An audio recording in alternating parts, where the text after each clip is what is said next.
দেখেন, আমি আপনাদের সাথে কথা বলতে বলতে আগের ভিডিওতে দিয়েছি কতটুকু আমি লিখছি।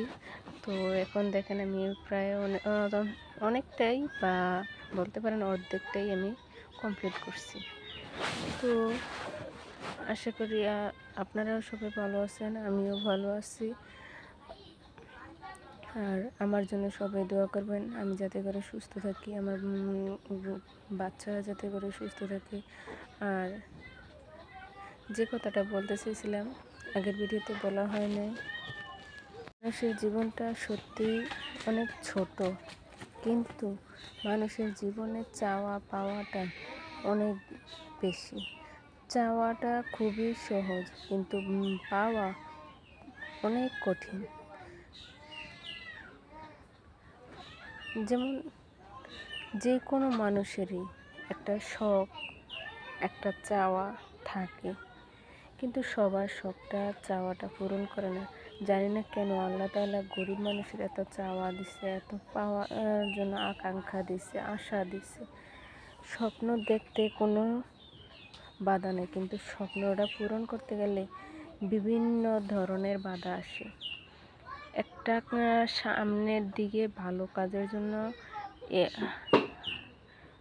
ভবিষ্যতের চিন্তা করে হোক, নিজের চিন্তা করে হোক, সন্তানের চিন্তা করে হোক, এগিয়ে যেতে কেউই সাহায্য করে না। কিন্তু যখন আপনি নিজের গন্তব্যস্থানে পৌঁছানোর পরে দেখবেন আপনার কাছে এমন মানুষ আসবে, এমন ব্যবহার দেখাবে, তখন আপনি পিছনের কথা সবই ভুলে যাবেন।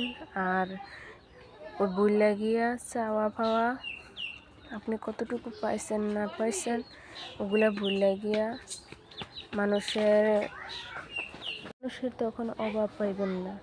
কিন্তু আপনার তখন সাহায্য করার মতন মানুষ একজনও ছিল না এই জায়গায় পৌঁছানোর জন্য। যতই চেষ্টা করি একটু ভালো কিছুর জন্য, ভালো থাকার জন্য, কিন্তু থাকতে পারি না, ভালো কিছু করতেও পারি না। জানি না আশাটা আল্লাহ পুরাবে না না পুরাবে। মনে হয় গরিবের আশা বুকে নিয়ে জন্ম, বুকে নিয়ে মরণ, কিন্তু পূরণ হয় না না হয় সেটা জানি না। আর এই শখটা কেন আল্লাহ তাআলা গরিব মানুষের বিশেষ করে দেওয়া তাও জানি না।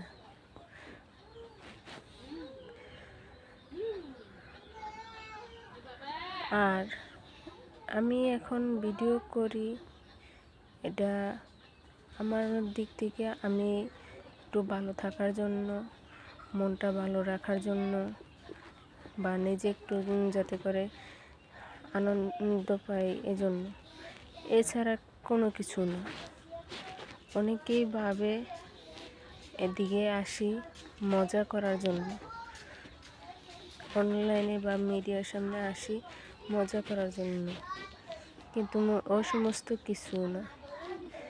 আমার কেউ ভুল ভাববেন না, আর যদিও কেউ ভুল বুঝে থাকেন আমার দিক থেকে আমি বলছি, আপনারা সবাই আমার ক্ষমা দৃষ্টিতে দেখবেন। আমি যা বলছি আমি আমার নিজের মন থেকে বলছি, কিন্তু কারোর উদ্দেশ্য করে বলি না, নিজে কারো কোনো ক্ষতির জন্য বলি না, কাউকে কোনো ক্ষতি করাতে চাইও না। আল্লাহ তাআলা যাতে করে ভালো রাখে।